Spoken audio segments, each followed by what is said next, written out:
व आतू हक़हू यौम हसादिही। अल्लाह पाक ने फरमाया कि खेती जै वेले कटीजे कट्टण वेले हुंदा हक अदा करो।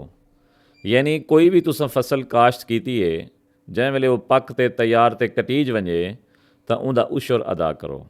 कपा रही वे, गन्ना रहे वे, कणक रही वे, सब्ज़ी रही वे या घाह रहे वे, कोई भी फसल रही वे, जै वेले वो पक्के कटीजे उंदा उशर अदा करो।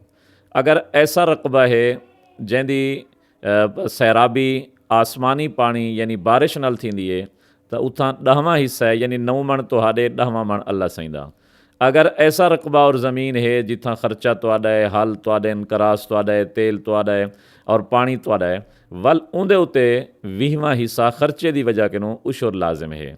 उंदे विच खर्चा कई किस्म का तुसां नहीं कढ़ना, खर्चे की वजह किनों 20वां हिस्सा उशर बने, वरना तो 10वां हिस्सा उशर आदन।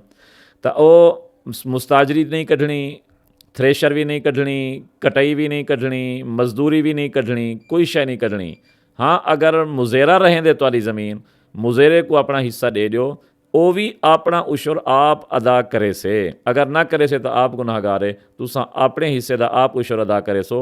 मुजेरा खर्चे विच नहीं हुंदा, मुजेरा तुहाडा हिस्सेदार होंदे, वो अपने हिस्से का आप उशर अदा करे से, तुसां अपने हिस्से का आप उशर अदा करे सो।